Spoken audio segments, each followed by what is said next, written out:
Այս տարի գների աճ է, ահագին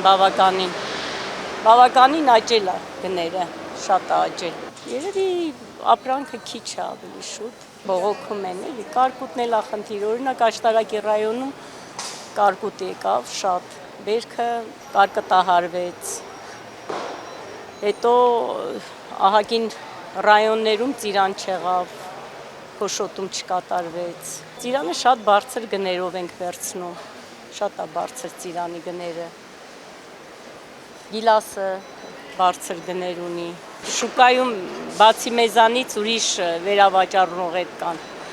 նրանք ավելի մատչելի են վերցնում, մենք ավելի որակյալ ենք վերցնում, մի քիչ ավելի բարձր գնով, որպեսզի մեր հաճախորդներին մենք լավ ապրանք տանք։ Շուկայում եւ կա մատչելի գին, եւ բարձր գին, եւ որակյալ, եւ ավելի ցածր որակ։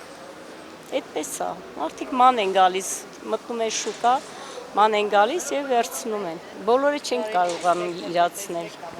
Ամեն դեպքում մնում է, մնացորդ տալիս են։ Չենք կարա մինչև վերջ ջոկելով, օրինակ նայեք ծիրանները, չէ, ջոկում ենք, իր մնացորդը ավելի մատչելի ենք վաճառում։ Պատկերացրու իր գնից կարող է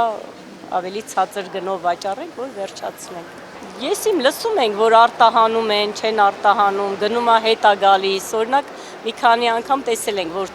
թթերը սենց փոքր ամաններով հետ է եկել, չեն կարողացել անցկացնեն, բայց այն ժամանակ մենք Մոսկվա շատ էինք անում ապրանք, շատ ապրանքներ էինք ուղարկում, բայց հիմա չէ։ Արգղերով, գիտես ինչքան վարունգ, պամիդոր, բանջարեղեն, մրգեր։ Անցալում տներից ենք վերցնում, անցալում մի մանդար շուկայից ենք վերցնում, բերում ենք ստե ծախում։ Այս տարի գնողները շատ են պակասել։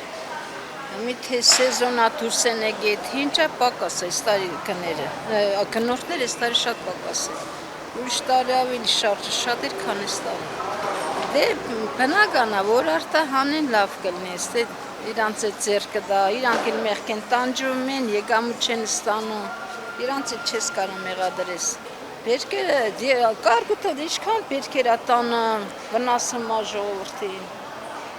Բայց փոխհատուցում չգիտեմ, ստանում են թե չէ, ես չեմ կարող ասեմ։